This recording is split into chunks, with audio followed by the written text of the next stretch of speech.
It seems to borrow from a behavioral framework, right? The predictive index, or PI. That's the one. It uses these four core behavioral drives. They call them dominance, A, extraversion, B, patience, C, and formality, G. Not as rigid labels, but more like clues, observable cues to help you form a hypothesis about how to best communicate with someone in that moment. Let's pose the big question we're tackling in this deep dive. It's kind of the teaser for everything else. Can adapting your communication style based on just four simple behavioral preferences, like someone needing more control or connection or maybe calm or clarity, can that fundamentally change a potentially difficult conversation about core beliefs? Can it shift it from conflict towards real collaboration and trust? That's the core question. And what's really interesting about this adaptive SE approach is the emphasis it places on why we adapt. We're not using PI, which is a tool that measures these deep-seated behavioral needs, to try and psychoanalyze the person across from us. That's not the point at all. Right, it's not about diagnosing them. Not at all. It's about seeing a behavior, maybe they seem very focused on structure, which hints at drive D, and thinking, okay, hypothesis. If I offer more structure right now, will that make them feel more comfortable, more psychologically safe? So it's a temporary adjustment, like tuning a dial, not slapping on a label. You make a small change, and then you watch closely, right? What's the key thing you're watching for? What's the ultimate measure of whether your little adaptation worked? It has to be safety, psychological safety. The sources we looked at are incredibly clear on this. If you try something, maybe you slow down your pace for someone you think needs more calm, drive C, or you offer them control over the agenda because you sense a need for agency, drive A. If that move doesn't visibly increase their comfort level, their feeling of safety, Then it failed, even if the idea seemed good. then the adaptation itself is considered unsuccessful in that context. You have to be willing to immediately drop it. Success isn't measured by whether their belief changes, not at all. Success is measured by whether they feel respected, truly heard, and safe enough to continue thinking about these things, maybe even with you again later. That feeling of safety, that's the non-negotiable goal. That really reframes the whole exercise. It's not about persuasion, it's about creating a safe space for exploration. Okay, so let's get into why this adaptation is even needed. Street Epistemology, SE, is supposed to be about the method of knowing, the how. Why can't we just stick to that pure goal? Why does the facilitator style matter so much? Well, it matters because people are different. We all have our default ways of interacting, our communication comfort zones. And when you engage in SE, you're often asking someone to look really closely at the foundations of deeply held beliefs, sometimes even their identity. That can be inherently stressful, right? Sure, yeah, it's vulnerable territory. Absolutely. So imagine you, as the facilitator, have a naturally fast-paced, very direct outcome-focused style. Maybe you're high on that drive A we mentioned, but the person you're talking to really needs stability, careful thought, a slow pace, perhaps their high drive C. That mismatch in your styles, even if your questions are perfectly phrased and well-intentioned. It creates friction, like static in the conversation. That's a great way to put it. It creates anxiety friction. The very way you're interacting becomes a source of stress, distracting from the actual exploration. The PI model is useful because it gives us a sort of map to these common behavioral needs that tend to get amplified under stress. Using that map ethically means noticing potential needs and adjusting our approach to reduce that friction, to meet them where they are, both intellectually and emotionally. Okay, that makes a lot of sense. But before we dive into the specifics of A, B, C, and D, we really need to hammer home the ethical side. Anytime you talk about using behavioral insights to optimize conversation, alarm bells can go off about manipulation. What are the absolute must-follow rules here? The guardrails. There are four really crucial ones that came up consistently. First, consent and transparency. Now, if you were using a formal PI assessment tool, you'd absolutely need explicit consent and explain how it's used. In this adaptive SE context, where we're usually just observing visible cues, the rule is, treat those cues only as a behavioral hypothesis. It's a guess about their comfort needs, never some secret knowledge you're using against them. You're not reading their mind. Okay, hypothesis, not hidden knowledge. What's the second one? Second is no stereotyping. This may be the most important ethical line. Your adaptation, changing your pace, offering structure, whatever, is only meant to support their process of thinking. It's about making the conversation work better for them. You never, ever use their observed style to guess what they believe or what they should conclude or to put them in some kind of box based on their behavior. Keep the focus on how they think, not what they think. Got it. Third. Third, reinforces what we said earlier. Safety over speed. Always. If you try an adaptation, let's say you start defining terms very precisely because you suspect they need high formality, drive D, but you see them tense up, look confused, maybe even pull back physically. You stop right away. You abandon that adaptation immediately. Their perceived comfort, their safety, is the only thing that validates your approach in that moment, not your clever idea, not your goal for the conversation. Their safety trumps everything. And the last one, number 4. One lever at a time. This is key for keeping it sensitive and ethical, not strategic or manipulative. Don't try to adjust for control, connection, calm, and clarity all at the same time. It gets overwhelming and feels inauthentic. Instead, pick one clear signal you're observing, of one small, lightweight adaptation based on that signal. Then pause and carefully gauge the effect on their safety and engagement. So iterate gently. Be a sensitive calibrator, not Not a conversational puppeteer. Yeah. We're aiming for subtle adjustments that increase comfort, not some complex optimization scheme. Okay, that framework style as hypothesis, safety as the metric, one lever at a time feels like a solid ethical foundation. It gives us the permission structure to use these ideas helpfully. So let's finally introduce the 4 dials themselves, A, B, C, and D. What are the key behaviors, the cues that suggest we might nudge one of these dials? Right, this is a tiny adapter idea in practice. We're looking for relatively clear signals, maybe high-intensity cues, that suggest a core need might be active or unmet. Let's kick off with drive A, dominance. This is about needing agency, control. What does that actually look like? How would I spot that in an SE chat? Okay, drive A is fundamentally about wanting to influence outcomes and maintain control. The core need is agency. So someone who's showing high A tendencies, you might notice they're very direct, maybe even a bit abrupt in their speech. They might cut to the chase, asking things like, okay, how long is this going to take? Or what's the actual point here? Focused on the goal line. Very much so. They might challenge the process you suggest, or try to take charge of the whiteboard or the notes. Crucially, they often want to define what success looks like for the conversation itself. They want to set the pass-fail criteria for any test or exploration you do together. Okay, so if I see those signs, directness, focus on outcome, maybe a bit of impatience with process, what's the specific SE nudge? How do I adapt? The core nudge is to co-own the agenda, or even better, let them drive it where appropriate. Instead of you laying out the plan, you explicitly invite them to shape it. You could say something like, since we're exploring your way of thinking, would it be helpful if you chose which specific aspect of your belief we focus on first? Or, what would a successful test of this idea look like to you? What criteria would make it meaningful? You're essentially handing them the reins for the methodology. Give them control over the how. Okay, next up is Drive B, extraversion. What's the core need there? Drive B is wired for social interaction, connection, and expressing thoughts externally. The core need is connection collaboration. People high in B often think out loud. Their process is very verbal. You'll likely see more animated body language, gesturing, seeking verbal feedback like, you know what I mean, or does that make sense? Yeah. They feed off the interaction. So silence from the facilitator might feel uncomfortable, even judgmental to them. It really can. That quiet, deep-thinking facilitator pose, which works for some, can actually increase anxiety for a high B person. They might interpret silence as disagreement or disengagement. Interesting. So the SE nudge needs to be more interactive. Absolutely. The nudge is to paraphrase frequently, co-map the ideas out loud, and explicitly invite them to check your understanding. You mirror their energy level a bit more. You might say, okay, let me try to sketch that out loud with you, or am I capturing the feeling behind that correctly? You're turning the quiet internal process of SE into a more visibly shared, energetic, collaborative mapping exercise. Building the map together, out loud. What about Drive C, patience? Need for stability, you said. Yes, Drive C reflects a need for calm and stability. The behavioral cues are usually a noticeably steady, deliberate pace of speech. They might take significant pauses before answering, not because they're lost or resistant, but because they're carefully, sequentially processing information. They tend to dislike sudden shifts in topic or feeling rushed to reach a conclusion. They want things to feel predictable and unhurried. So the adaptation has to address their perception of time and change. Precisely.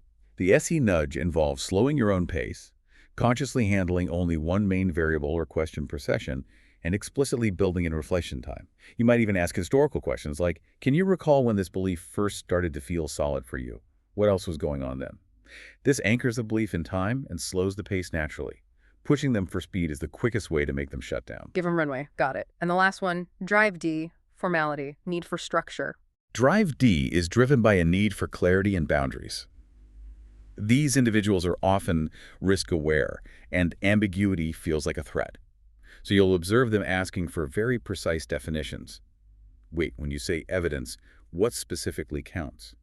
They might want to know the exact structure of the conversation up front, maybe list assumptions or cite specific sources. They need the rules of engagement to be clear.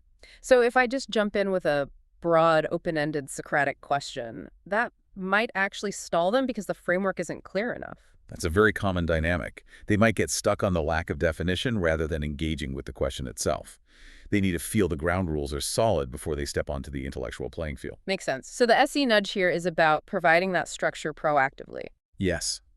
The nudge is to define key terms right at the start, clearly bound the scope of any test or exploration, and maybe even document assumptions together. You might say, before we start, let's agree on what we mean by X, Y, and Z for this discussion. Or let's focus only on this one aspect today. Is that okay? You're building the intellectual scaffolding before you ask them to climb it. It reduces their anxiety about uncertainty. Okay, so we've got A for agency, B for connection, C for calm, and D for clarity.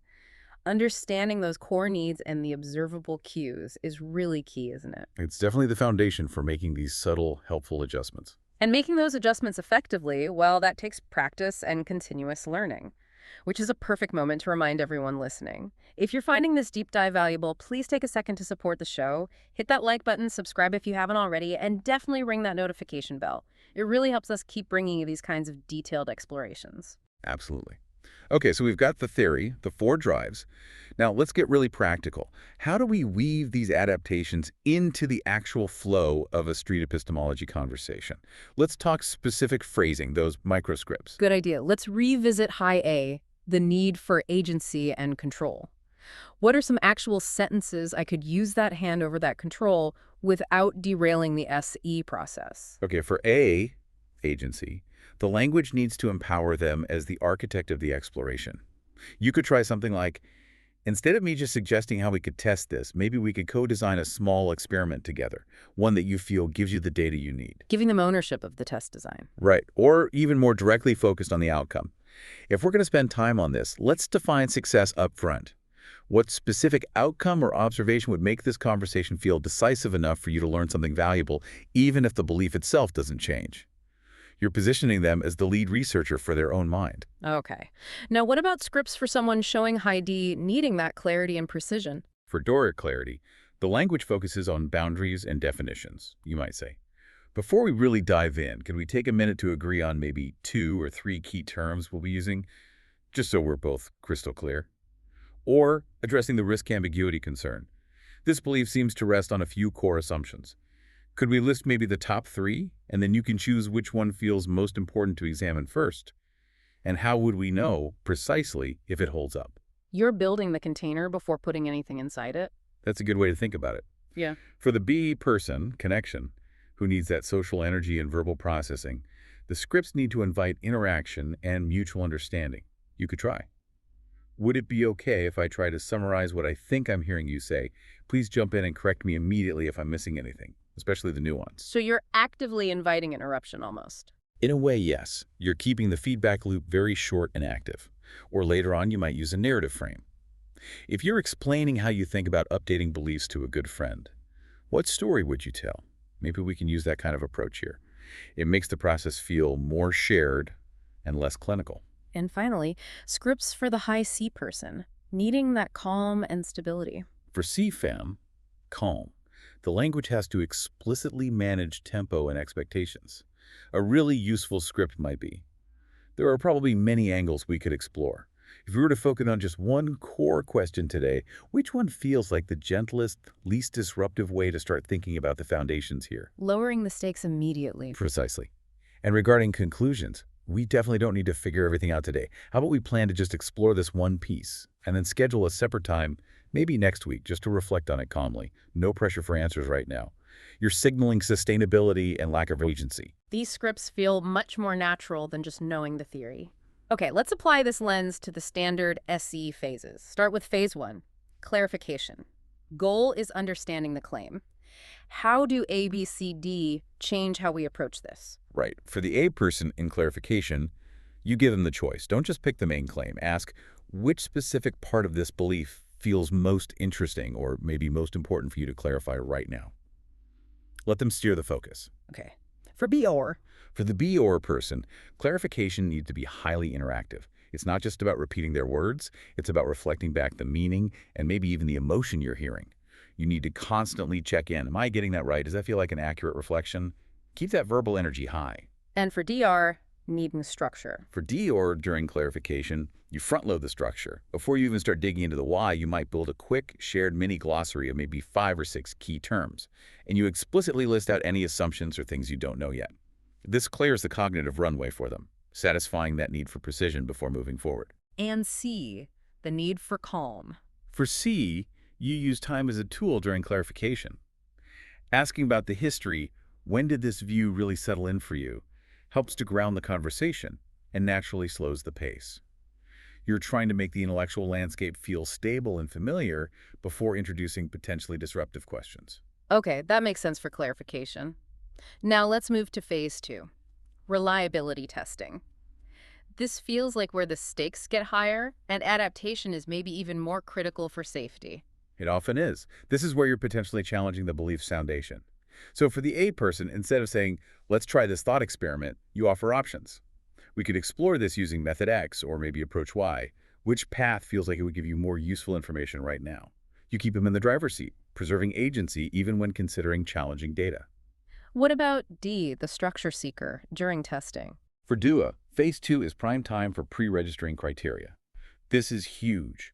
Before you run any kind of test or thought experiment, you agree specifically on what would count as evidence and maybe even how much it would shift things. You might say, okay, let's imagine we run this test. If we observe outcome alpha, but not outcome beta, can we agree beforehand that might lower confidence in the original claim by, say, 10 or 15%? Does that specific benchmark feel reasonable? Wow, so you're quantifying the potential impact before you even get the result. That removes the feeling of sudden failure, doesn't it? It absolutely does. It turns a potential emotional shock into a predictable, pre-agreed adjustment based on defined criteria. It maintains that feeling of intellectual rigor they value. For the C individual needs calm, you want to strongly prefer micro-tests, small, low-stakes inquiries that only nudge things slightly. Big, sweeping tests can feel overwhelming. And the debrief afterwards. Crucially, for C, you often schedule a separate, calm, no-pressure debrief session later on. Don't push for immediate analysis or updating right after the test.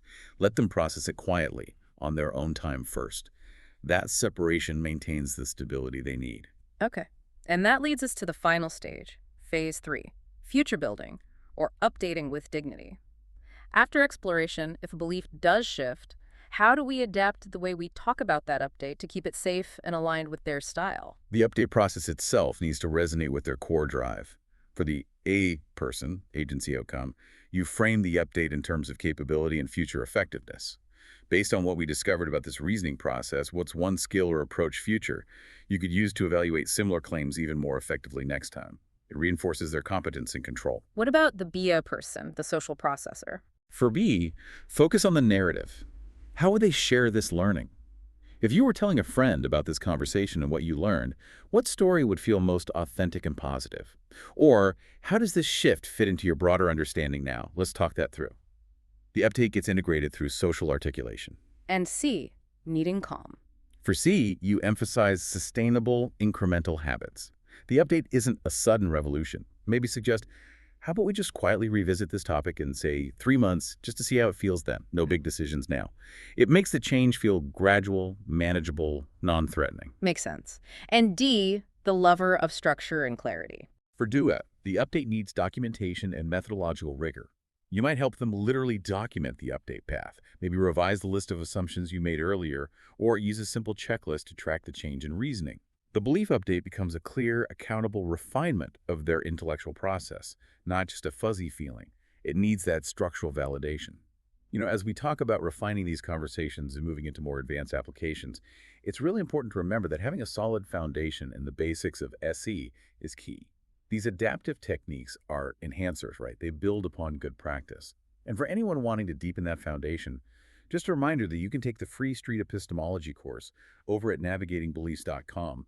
It really covers those core inquiry skills that these adaptations are designed to support. That's a great point. The adaptation works best when the underlying method is sound. Okay, so let's talk integration. How do these PI-informed tweaks fit with other established SE tools or frameworks that people might already be using, like, say, the Method Universalization Stress Test, MST? Oh, they integrate really well, actually enhancing those tools. Take must. The basic idea is challenging. If everyone used your exact method for forming this belief, what would the consequences be? That's a big abstract leap. Yeah, it can feel overwhelming. How do we adapt that? Well, for an A person, agency outcome, you frame must in terms of strategic impact. Okay, let's run the must test. If this method went universal, which critical systems like science or finance or maybe even personal relationships would likely break down first? And what would the strategic fallout be? You're tapping into their focus on results and system dynamics. And for D person who needs clarity? For D, you absolutely must pause before running must and define the scope meticulously. Okay, when we say universalize the method, are we talking about universalizing the inputs they use, the specific logic they apply, the conclusion itself? Let's get super clear on exactly what is being universalized before we explore the consequences. Clarity first, then the stress test. That prevents the ambiguity they dislike. Okay, and what about adapting something more structured, like the chord cycle? Clarify, operationalize, run tests, debrief. Chord is already quite structured, which naturally appeals to D-types. So for a high D person, you can lean into that. You deliberately spend extra time and effort on the operationalized step. Really nail down the metrics, the definitions, the precise parameters of the test. Make that O step ironclad. And for a B person using chord? For a high B person, connection collaboration, you really enrich the debrief step. Make it highly interactive. Use lots of mutual paraphrasing, perspective checking, maybe even role-playing slightly. How would you explain this result to me? The debrief becomes the main event for them, the place where they socially process and integrate the learning from the C, O, and R steps. This adaptive lens isn't just for one-on-one chats, is it? You mentioned it can be used when facilitating groups or teams exploring beliefs together. How does that work? Yeah, it can be really powerful in a group setting.